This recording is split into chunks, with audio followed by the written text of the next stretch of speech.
anu bantu lon ya Allah. Ya Allah, malamnya malam Jumat, malamnya malam nisfu Syaban, malamnya malam doa raya. Ya Allah, lebih izin daat kulo long kena uwa romohan long kena ala ke wajud amalan ba anu ya Allah. Lebih izin lah Allah malam Jumat. Ini malam Jumat rutin woleh suara azan maghrib. Gedang ke pintu luar mak. Geklik gemu hana sokalan di luar. Gehai ketanya mana anu mudoa. Anu mudoa anu lon datubid anu tak ada kalan lon kiban nasib lon anu. Malam kelihel dah tanam darangan anu. Malam kelimang mak mulat, malam ketujuh mak berutuh, malam ke-20 mak angu. Bantu anu beok kelon. Musiro keluarga alam rumah hana so baca Yasin musiro lah dulu. Geklik luar tunggu jo oh gewotang kepaduli le urung cik tu. Bahkan kadang rumah Saudi pernah takun jamun hek kat uptimang ro nama watika doa. Nyan narid anu watika sukses ji. Belum kamate ya jo doa. Getamang urung cik dalam haek le geteng gemak baule bahu gekun anu baik apupah lenglun. Lun lagi urung lambat tengah laut anu hana moho arah surau tukut nom.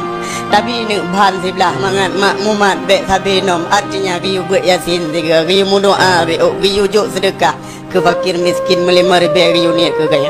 Tapi keluarga musiro tanso perle paduli. Anak tinggal deli kurung cik berje hek tak bak petimang tu. Allah doa hai mak mutuah. Puyang telaki hana tapi mu beok yang lebih wah malam raya. Itanya tengah tamat baju baru untuk dapat siap dengan dasu. Urung cik tanya lama pui ke roh ke langkapan duduk. Gekli anu ka atu lon kiban siksa anu menimpa. Gasip lon anu gara-gara kah je berje anu. Tilap sembayang kah kakli anu tilap berkah kato anu. Pengaruh kah mandum anu. Kawan tu anu beo hana sit so bantu. Akhirnya ketubiat sambilang gekun dikre anu. Si kurang bulan ka lam kandung lon tapi anu hantam pernah lon mengeluh. Anu berjadi pelah perut lon anu disuntik bak tengah ruang si jual lon anu mu bulan bak.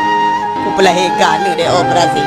Anu mutuah lahir lon mu jaga anu orang malam pijuat tubuh lon anu. Ban malam gerah lembudah bisusu nu deuk lon peh bu si jual lon top hugop lon peha. Bahkan malamnya anu Bandung naso paduli le ke kamu. Raya tu be han lon du rumah nu rata blang gop liak tupah semula. Sakit ki yang lon pingkui wate semula lon wo tak yang nak sakit mak jawab hana anu. Krot kulit miang disentel le urau anu. Tuha tubuh putih oh tenaga lemah demi mangat kutumun zare ber ngena pe kapajuhan. Yuring si agama nan si rata bangunan gop ke kerja. Lauro tarik bis bangunan patah papa. Tepeh